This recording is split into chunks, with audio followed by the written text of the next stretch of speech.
Šiame video parodysiu, kaip iš šito ir dar šito pavyko pasiekti štai tokį rezultatą.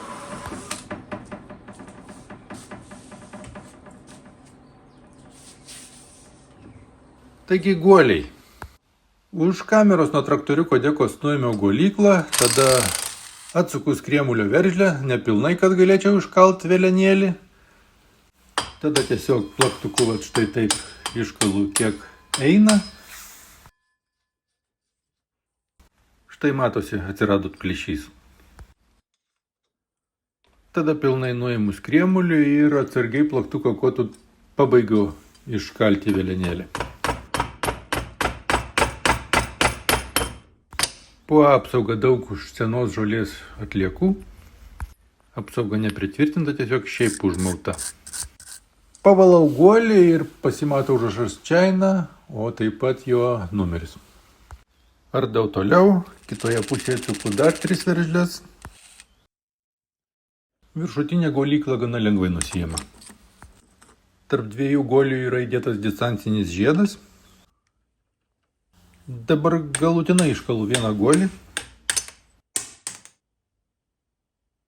Guolykla gerokai aprūdijusi ir čia pirmą kartą bandau tirpalą rudims tirpdyti. Apie tai buvo atskiras video, siūlau pažiūrėti, o nuoroda bus aprašyme žemiau.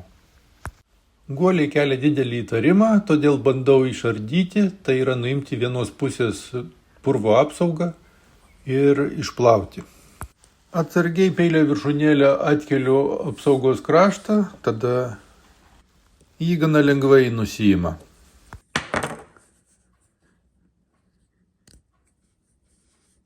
Kai jau viena guolio pusė atvira, tada gana lengva prieiti ir išplauti seną purviną tepalą. Planu su stabdžių plovikliu, guolis iš karto atsilaisvina ir lengvai sukasi. Ir dangteliai turi būti švarus.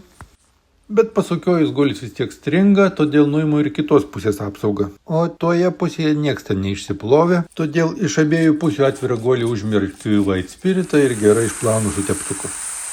Tada dar kartą su stabdžių plovikliu.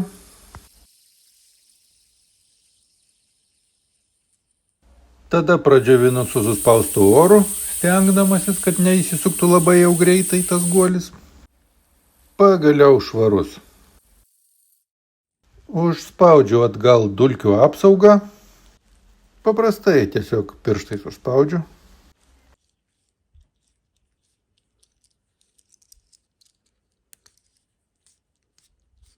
Štai abu išplauti guoliai. Ir panašu, kad jie niekam tikia.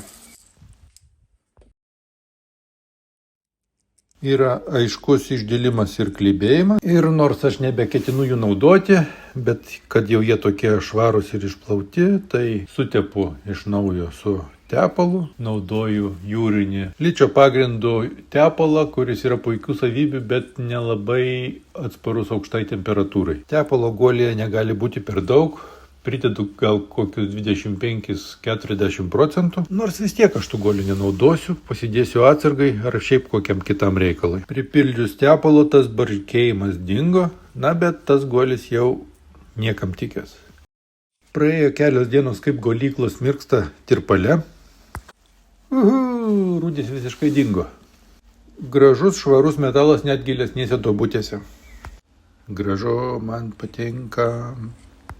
O čia guolio apsauga, kuri irgi buvo aprūdijus. Nuplaunu po vandeniu, prapučiu ir atdžiovinu su suspaustu oru, bet aiškiai matosi, kad lupasi senieji dažai. O po senais dažais yra ir rūdžių. Nušveitus dažus rūdis aiškiai matosi. Nėra taip jau baisiai būtina, bet nuvalau pilnai dažus ir vėl užmerkiu į tą tirpalą. Abi detalės. Po dar kelių dienų rezultatas tikrai džiugina.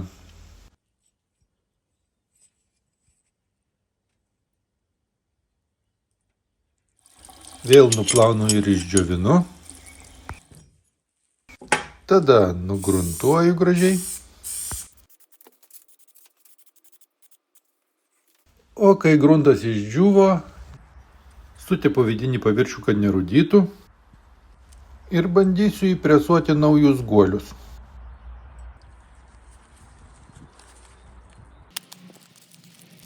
Štai tokie guoliai. Portugališki. Markiruotė kaip ir ankstesnių guolių. Guoliui įkalti naudoju automobilio stabdžių cilindriuką. Jis tinka panašiai, bet netobulai. Kas liko, tiesiog įkalu plaktuku per išorinį guolio žiedą. Pirmas guolis savo vietoje. Ir dabar pats laikas nudažyti galutinai, kad būtų gražus ir apsaugotas nuo korozijos. Dar kartą guolio žymėjimas. Pagaliau po ilgesnio laiko grįžtu prie galutinio dekos surinkimo.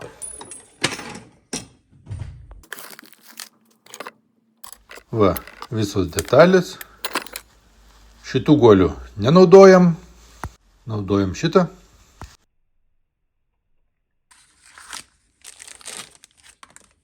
Jis eis į apatinę pusę va štai čia. Vėl naudoju tą netobulą stabdžių cilindriuką.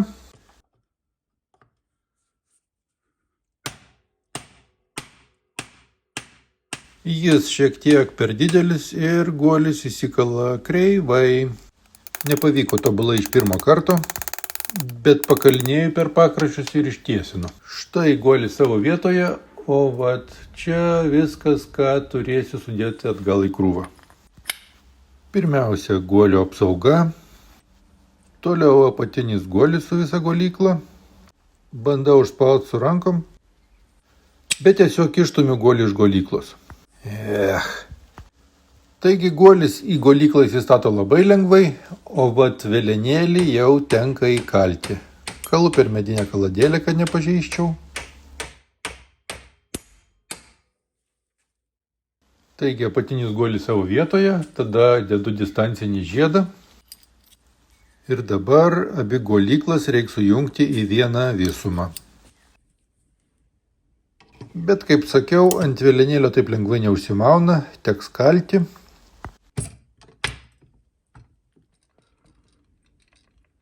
Susirandu štai tokį vamzdinį raktą, kuris bus man kaip atrama. Va čia turės remtis. Štai taip pastatau ant stalo. Kalu per medinę kaladėlę tol, kol guolykla atsiremia į varžtus. Reikia pasukti, kad varžtai pataikytų į skylės. Ir kai varžtai pataiko į skylės, įkalu giliau.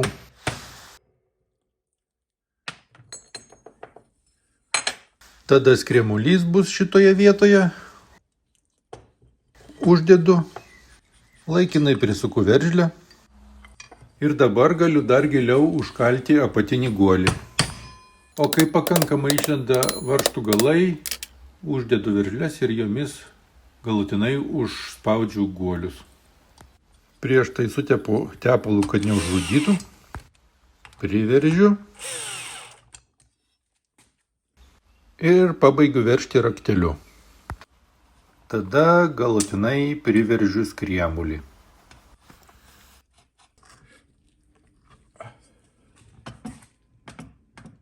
Čia yra nulūžusios spyruoklės galas. Spyruoklė reikalinga stabdžiui, kuris stabdo peilių rotorių. Bet ji kažkaip nulūžo. Panašu, kad nenulūžo, o nudilo. Vat čia likusi jos dalis. Prisukta prie reduktoriaus va štai šito varžtu.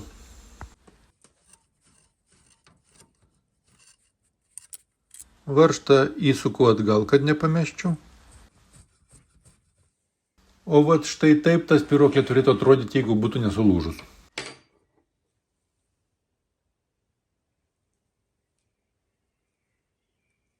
Ji buvo užkabinta va štai čia.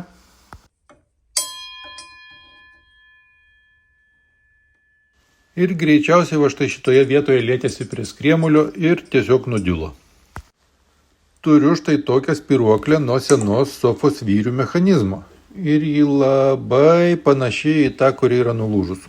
Ir spyruoklės ir vėlos skersmuo atitinka. Bandau padaryti naują spyruoklę iš tos sofos, spiruoklės, bandau ją išvynioti ir gana neblogai sekasi. Šiek tiek užsispyrimo ir jėgos ir va jau turiu išvyniojęs iš spiruoklės tokią tiesią dalį. Atlenkiu tą tiesią dalį į reikiamą pusę. Nepakankamai, tai dar palenkiu. Gerai dabar.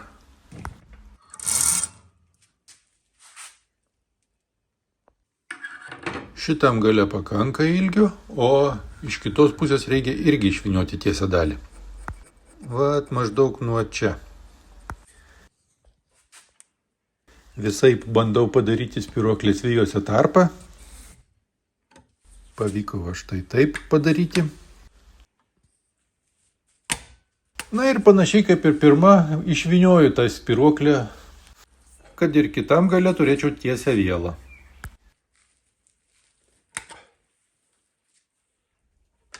Ir čia reikia ir jėgos, ir užsispyrimo. Bet kai padarai pradžią, toliau jau eina lengviau.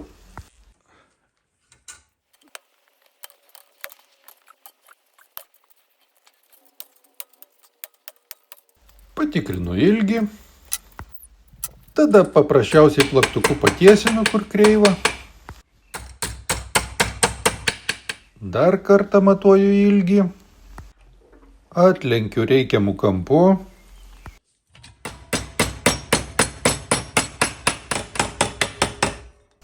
Ir štai beveik gatavas gaminys. Liko reikiamai vietoj užlenkti kilputės galuose. Pirmoji kilputė. Beveik gerai, bet dar reikia pakalti. Puikiai. Matuoju kitą galą, kuriame taip pat padarau kilputę. Kol peilių rotorius nuimtas, labai gera proga pagaląsti, nes visiškai buki tie peiliai. Reikia nemažai mėsos nuimti, tai naudoju kampinį šlifuoklį su šlifavimo disku. Čia nerodo, bet aišku visus peilius pagalandu.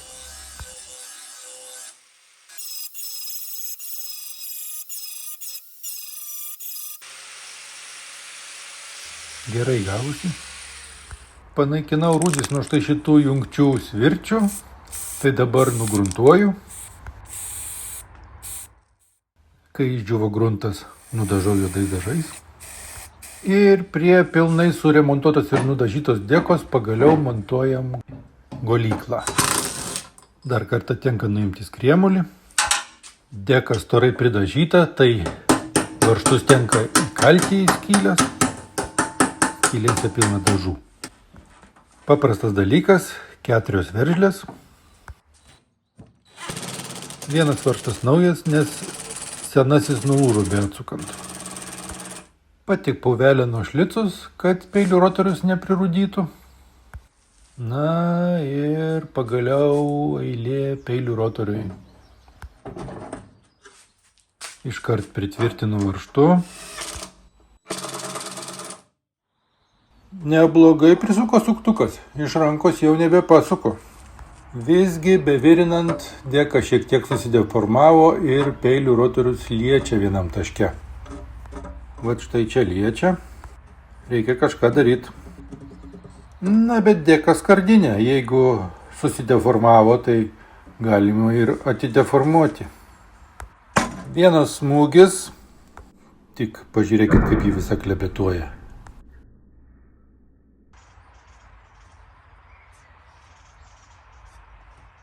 Pataisyta. Tęsėme surinkimą. Skriemulys. Priveržiam varžtu.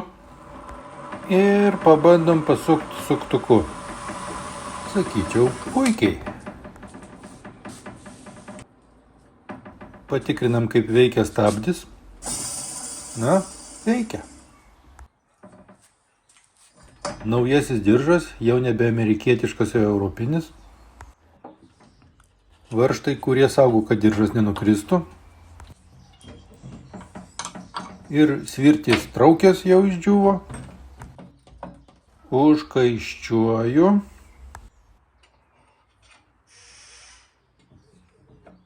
kaiščiai neturi trukdyti jai vartytis. Na ir naujoji spyruoklė. Pritvirtinam vieną galą.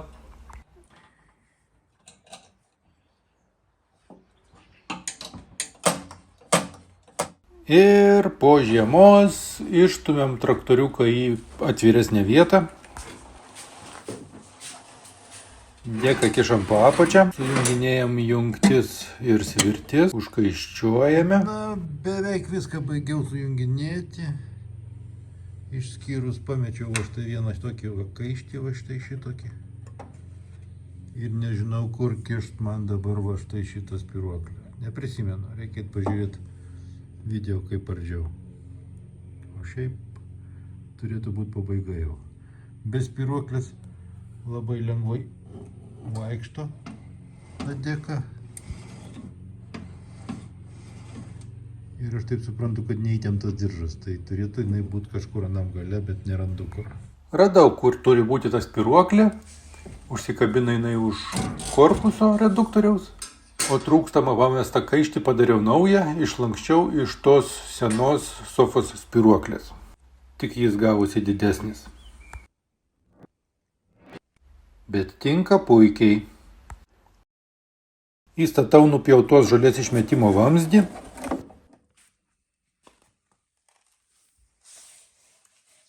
Šitam gale užfiksuoju dideliu kaiščiu.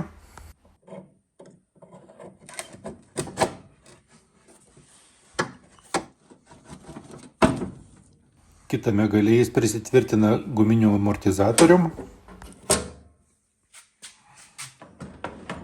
Na ir štai kaip dabar veikia ta mano dėka.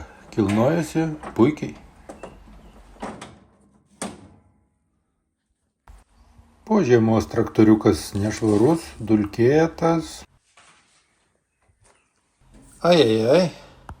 Ir čia ajajaj. Net čia ajajaj.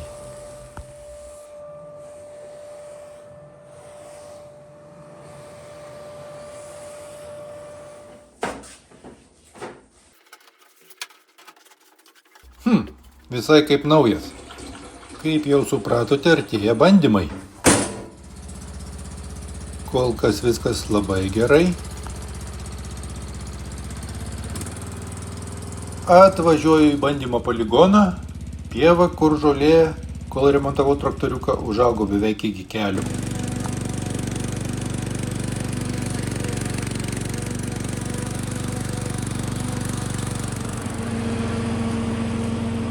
Peiliai pagaląsti, dėka kaip nauja, kilnojasi puikiai, nevibruoja, nedreba, žolę pjauna gražiai. Ir dar pažiūrėkit, kaip lekia. Žinoma, čia juokauju, pagreitinta gal 10 kartų. Bandymai prasidėjo vakare, žolė aukšta, teko važinėti lėtai, tai netgi sutemo. Ką galiu pasakyti? Remontas sėkmingas. Tadam!